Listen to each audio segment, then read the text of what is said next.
Well, well, well, pleasure to see you here, Gav. Welcome back to Skyborn, my friends.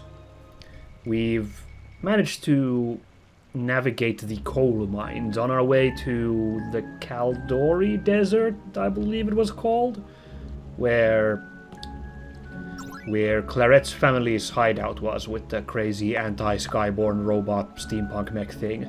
And we met a new character, Chaska. She is a street urchin with a giant mutant arm. In fact, her class is mutant due to her big lumpy right arm claw thing. So that's pretty rad. Last time we also, at the end of the episode, we beat up the Lamia. We got a couple of cool items. We got this sapphire cluster, most notably. Don't think I got anything else. Hold on now. We'll just... Nope, none of this looks like stuff I'd gotten in the last fight, so I don't think we got anything else except the sapphire cluster, which does something. It adds intelligence, okay. Well, Corwin, maybe for the silken hat, I think. Yeah, I think the silken hat's a good choice to augment with that. Obviously, I'm going to augment Corwin's stuff with the intelligence item. So... yeah. Now it's a silken hat of wisdom. Groovy. There. I didn't forget to do that. I bet some of you thought I would, but I didn't. So now we can carry on past the Lamia's hideout. And finish the rest of the coal mines, I guess. Speaking of coal, look at that. And this one, what are you? You look shiny. Oh, it's platina ore. That's useful. That's like the next tier of items to equip. Ooh, a mushroom of magic. Permanently increases intelligence by 10. Wow, they are giving Corwin a lot of stuff in this level. Am I misunderstanding how intelligence works? It seems like Corwin benefits the most from that, but could be off. Oh, wow. This is an interesting place. What's this place? This is New Ark. A bunch of folks from the city got together and built it not too long ago. Are they part of the rebellion? Not really, though. I've been able to nab a few recruits from here. They want the same thing we do, freedom. They just aren't willing to fight for it. Nothing wrong with being peaceful. Look at this. They've built their homes into the brush. They're hiding. Hiding from the problem. The cowards. Wow, strong words from there from Sullivan. But I get his point. Unfortunately, I liked Sullivan more when he was just a foppish noble. Like, I think you could have done more fun stuff with a story like that. Now he's Batman, so...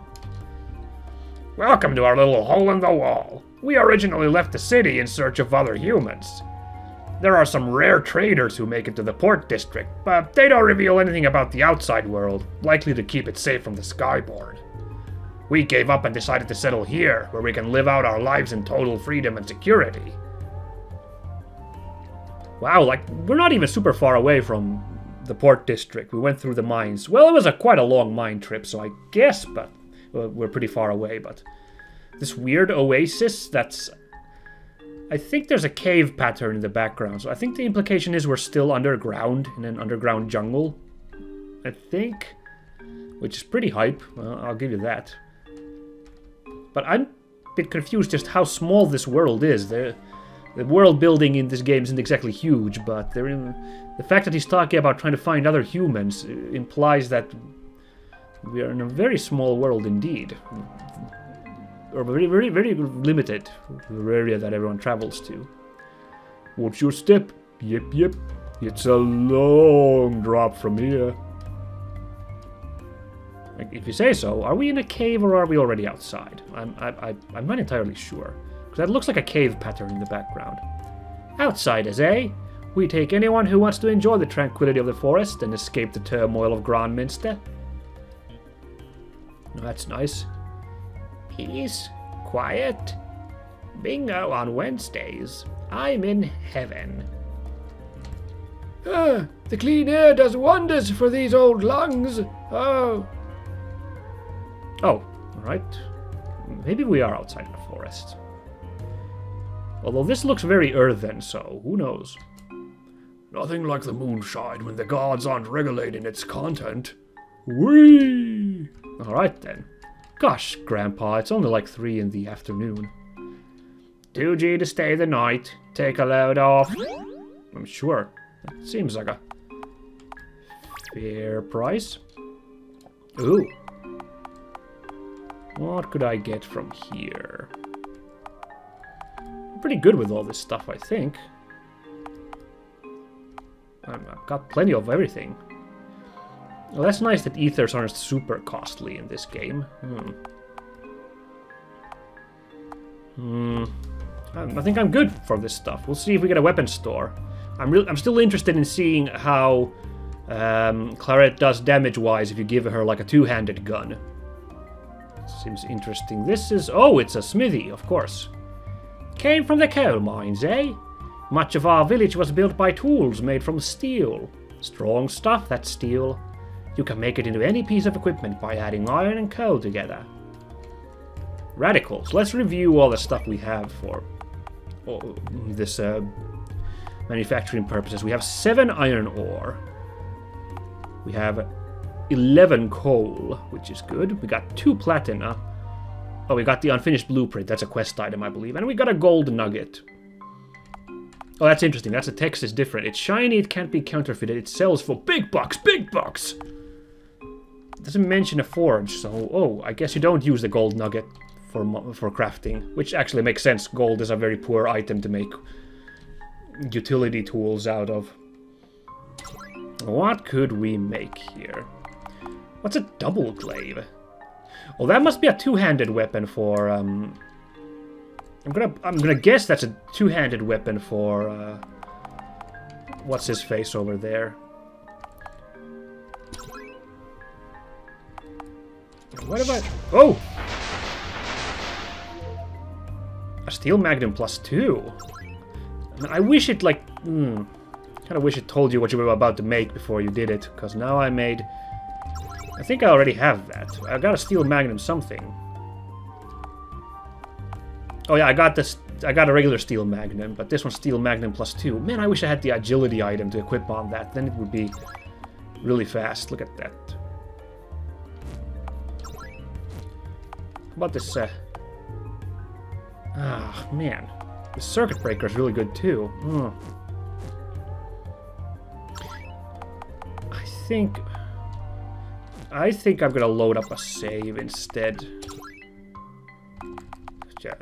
Just give me a second here, guys. We saved when we were in the inn, so... yeah, that's right. And I didn't buy anything from her. And then I just went over here. I don't think I want that steel magnum +2 yet. Especially when I have all these resources I could make something a bit beefier with, so, maybe that's part of the game. Maybe they wanted you to be like, it's a surprise what you end up making, but... boy, I wish you could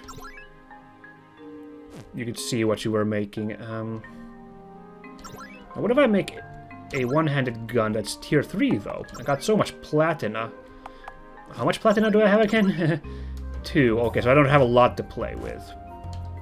I'm thinking maybe some sort of heavy armor for Sully and a new fancy gun for Claret. Although, well, he did get the Espada recently, so... let's make a gun for Claret. I don't want to make a two-handed gun, though. I'd rather buy the one that we saw in the shop. Maybe we'll get a chance for that later. Platinum Magnum. Alright then. Platinum is probably not a good item to make items with either. Oh, Obsidian's the final tier. That was just my curiosity there. Alright. What if I put it on a circuit breaker? And it just... the circuit breaker is just an amazingly good gun. Like, all my other stats go down, but my strength does go up ridiculously, so I guess I'll give the Platina Magnum a go. If we can get an agility boost to that, oh man. We're gonna be set for a while. A while! Okay, what could I make from Platina? That's heavy armor. A Platina Cuirass. Alright, well, that weighs quite a lot. It weighs the same way as an Iron Cuirass, so there's really no reason not to do that. What if I give Chaska the Iron Cuirass? Her carry is not great.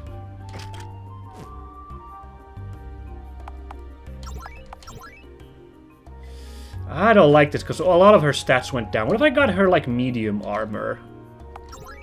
Because I got all that stuff. You know, I got all the iron and coal. I might as well make a nice little leather armor. Give that to her, because I feel like she's kind of like the midweight character. She's not as squishy like a wizard, but she's not like a tank either. Which makes me think she needs appropriate arms then. What is everyone missing? Got gloves there. Gauntlets there. And bracers there. I could totally make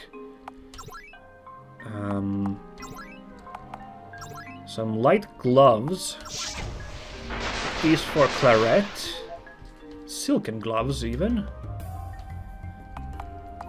And then... Oops, not heavy armor.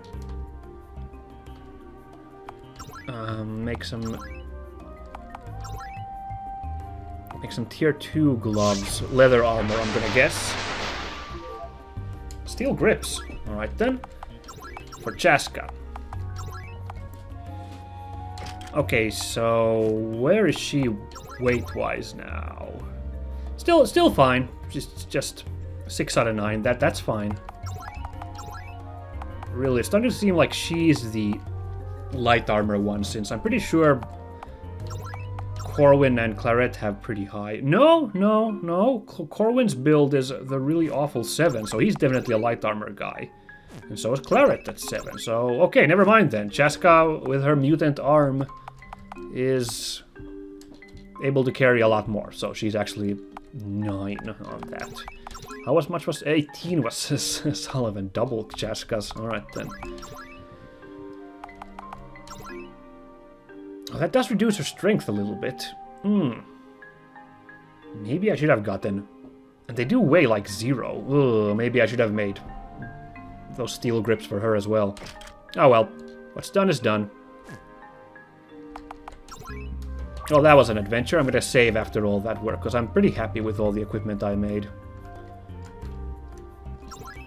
Let's just really quickly review. I got 4 iron ore left and 8 coal. Probably should have found more use for those, but I guess I can always sell those off. I'm gonna sell the gold nugget for now, and I'm gonna feel around if I want to make some more stuff later. No, not that. These gold nuggets. Ooh, nice. Oh, okay. It's half price we get since we're selling, so it's not quite 1,000 gold. But 500? That will do nicely on my travails. Alright, let's wrap up here then. Oh. Can I raid this?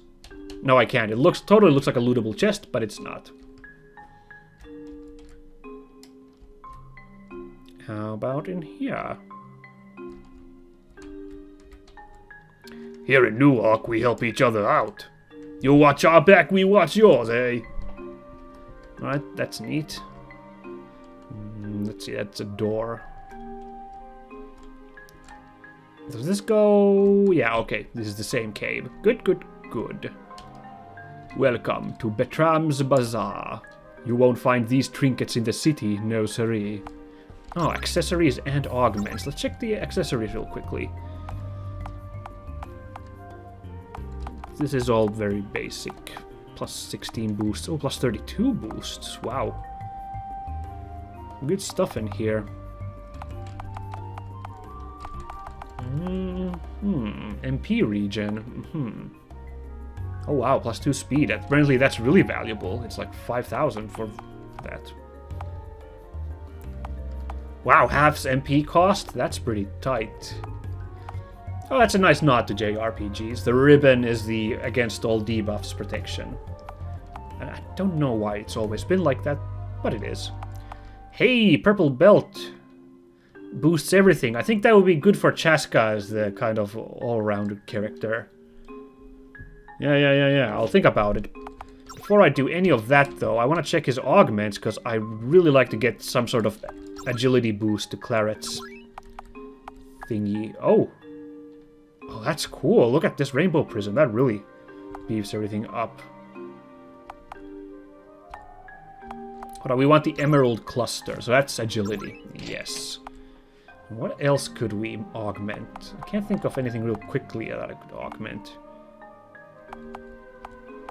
Maybe a ruby cluster, put that on one of Chaska's items.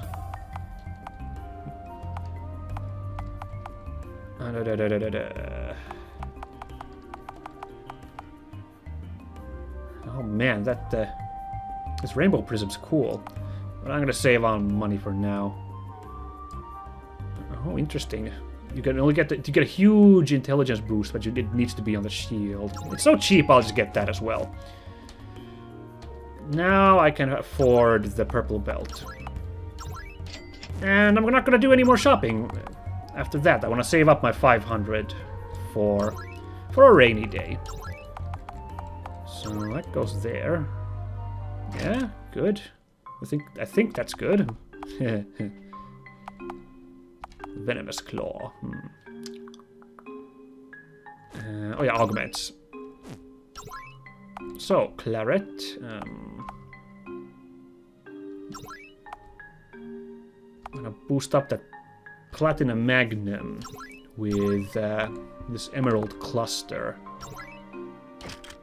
Yeah, now if we look at her agility, yeah, 150. Nice.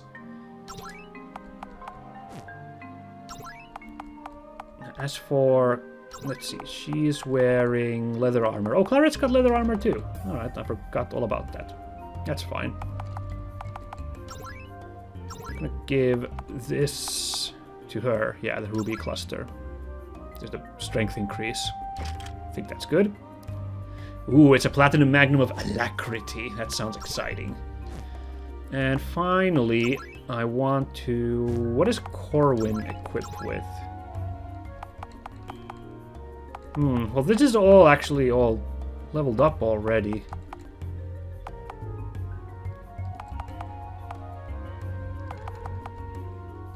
Maybe the Chi Blast. Augment that with it. Just put this Draconic tier on it. Gets magic and tech damage. Sounds fine to me.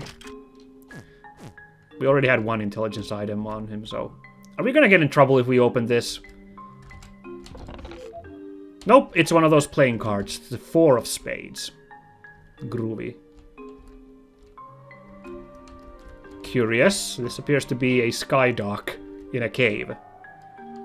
Yeah. Why not? There you are. You're the folks who finally got rid of that awful Lamia. Are you on your way to Mount Elysian for some reason? Mount what? It's the dormant volcano that stands between us and the desert. Basic geography. Take these, then.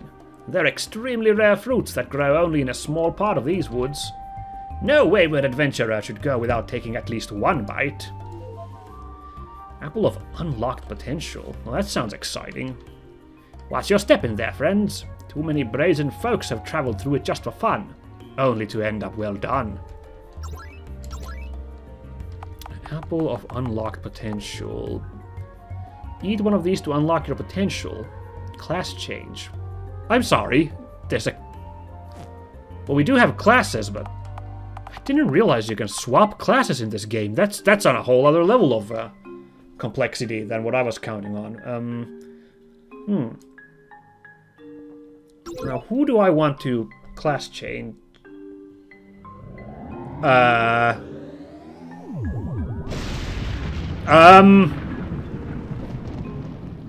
Well, that's quite the apple.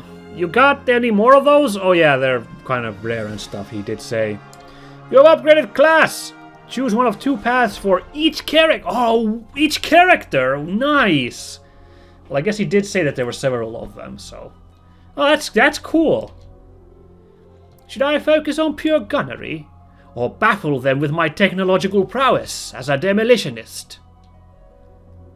Oh, please explain. Oh, this is cool.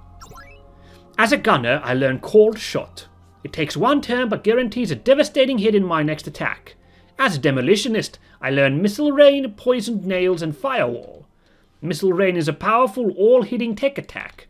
Poisoned Nails hits all enemies with a chance to inflict poison. And Firewall increases all allies' defense against enemy tech attacks. All enemies with a chance to inflict poison, huh. Okay, so Gunner's more like straight up damage, and Demolitionist is more of a caster gunner. Okay, which should I need to pick now. Who do I want to kind of fit for what role? I think Clarette's... I like her more as a bit of a support character, maybe, so I think Demolitionist. We'll just do that. While I hardly lack for battle prowess, a bit more would be splendid. I can either focus on protecting myself and my fragile allies better as a fencer, or on offense as a duelist, striking even more fear into mine enemy. You know, this is... it's kind of on the nose that they're like talking to you, the player, but it's also really fun. I think it's kind of neat. Please explain the difference. One of them sounded like a tank, another sounded like a damage dealer, so... As a fencer, my ability to automatically guard allies from fatal attacks increases. Also, I learn Equalizer and Shockwave. Equalizer is a high-threat attack that cancels enemy positive buffs. Oh, interesting. The enemies have been using that move. I didn't realize that's what it does. But that's good to know. Shockwave is a strong, all-hitting physical attack that slows enemies down and makes it longer for their turns to come up. As a duelist, my attack power increases slightly. Also, I learned Double Strike and Battlefield Presence. Double Strike will hit 1 enemy twice. Battlefield Presence intimidates the enemy party, lowering their attack power. Well, I kind of want to go with Duelist then, just like full offense on him then, to cover up for Clarette being more of a tricks up the sleeve character. Honestly, the Fencer sounded very offensive focused as well, but I guess the Duelist with the boost to attack, so... I'm starting to become more and more in tune with the life forces all around us. Perhaps I can manipulate them to my advantage. I can focus further on healing as a Templar, or on the darker side of magic as an apprentice. Oh, okay, so that's like Black Mage or White Mage. Cool. I guess he's mainly been a White Mage so far, but... As a Templar, my magic well gets a bit deeper. Also, I learn Haste, Circle of Healing, Power Infusion, and Lazarus. Haste grants 1 ally faster turns and higher agility. Circle of Healing heals all allies' HP. Power Infusion grants 1 ally a buff that increases their magic or tech power and lowers MP costs. Lazarus will revive a defeated ally. Oh, that's cool. So yeah, he's just straight up a buffer and a white magic. As an apprentice, my physical vitality increases slightly. Also, I learned Blood Tap and Bloodlust. Blood Tap inflicts the enemy part with a debuff that gradually transfers their life force to me, and any extra will be distributed to my allies. Oh, that's really good, actually. That's... wow! On the enemy party! Bloodlust grants 1 ally a unique buff that drains 1 ally's life force over time. It grants them great strength and allows them to absorb HP with physical attacks. Okay, that's a bit more of a double-edged blade there with the whole drains 1 ally's life form. But, like, that's still really good, too. I could see putting that on, like, Sully and then focusing on healing him, and he would be, like, really tough. This is the toughest choice so far. My initial knee-jerk reaction was to go with the Templar, just for the maximized healing. But, There's some really cool tricks being an apprentice of the dark arts. I'm gonna go with my gut, though. I'm gonna go with Templar, because I've been picking the number 2 choice for the first 2 characters, so... the balancer inside me tells me I should maybe take the Templar to even things out. Let's go with that. Unfortunately, I do carry the burden of this claw, but it is quite fearsome in combat. I can either strengthen my pure claw fighting skills, or cultivate my sneaky stealth abilities as a rogue. Ah, she is a rogue. She felt like a roguey type. What with her intro being that she tried to, you know, steal stuff from us, obviously. Oh, but wow, I just noticed, by the way, she's got weird, like, claws growing out of her shoulders. Part of her mutations. Grody. Ah, what a cool character. Yeah, let's hear the explanation, of course. As a claw, my attack power increases slightly. Also, I learned Throttle and Skull Bash. Throttle attacks one enemy with a chance to inflict silence, which prevents the casting of magic. Skull Bash hits one enemy with a chance to inflict paralyzation for a short time. As a rogue, my evasion increases slightly. Also, I learned Distracting Strike. Distracting Strike is a strong attack that allows me to transfer its threat to an ally. I can blame my stronger friends for my own attacks. Yeah, just like previously, I kind of want to go with a rogue maybe to make her more of a roguey type. But I think her being like more damage focused will complement the team well. I don't know. Maybe I'm going for a bit of a glass cannon team here with Claret and Corwin providing support for Sully and Chaska just being like damage output. That might be a bad idea if they're like really good at shutting down either the buffers or the debuffers or our DPS guys. But I want to kind of go with the Claw, just as a kind of a risky play. And that's it. Now we are a Demolitionist, a Duelist, a Templar, and a Claw. Wow, well, that's so cool that this system's in this. I had no idea. This is exciting. So let's review our skills just really quickly.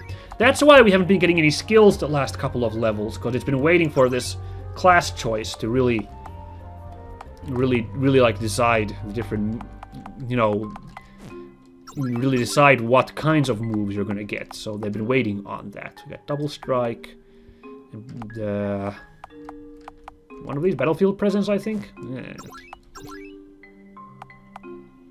Look at the selection of moves. Man, haste.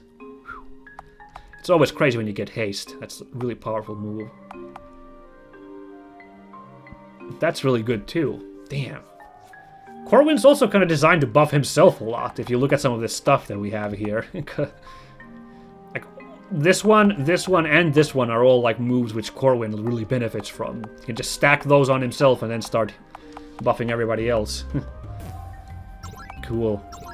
Chaska now has... my only concern is... Can you stack Poison and Paralyze? Because... if not, I don't know if I'm going to be using one or the other. I might end up only using one of them. This one, of course, I'm going to use for enemy casters. That's really useful. I can find uses for that. But... Alright, onwards then, I suppose. Mount Elysian. Ah, yes, the volcano. Are we still underground? Because they're using like a cave pattern in the background. It's really like bothering me. Listen to this chill music in this volcano. It's way more peaceful than I expected.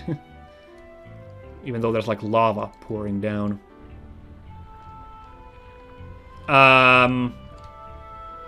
Thwarted so early by a locked door. It doesn't even have a lock to pick. It's one of these Caladori puzzle doors. Nothing too complicated, we just need to find the 4 colored switches on this floor. Should be situated in the 4 corners. Basic archaeology, Sully. Touché, my good Claret. Good bands. Hey, I found the buttons, they're right there. Dang. They're just indicators for the buttons we need to find. Okay, can I collect these crystals? Nope. Would have been fun, though. I'm sorry, are we walking right above the not the caldera, the core of the volcano, whatever it's called, where all the lava's situated in. Oh! Oh, these guys again, and now there's 2 of them. Darn. Okay, what's something I can do? Charge, I guess. Oh, well played. You're doing that, eh? I wanna... Actually, I wanna... So poison's cheaper than burning them, actually. I guess I'll try the poison thing. Oh, that's cool. But the poison bullets everywhere. Okay, I should not use the venomous claw if I'm gonna use the poison with Claret. That's kind of not necessary. Let's see how this works out. And... oh yeah, I should cleanse Sullivan. There we go. You are cleansed. What are you guys doing in a volcano, you guys? Okay, that hit harder than is necessary. Oh, wow, that damage. Yeah, I think we got him.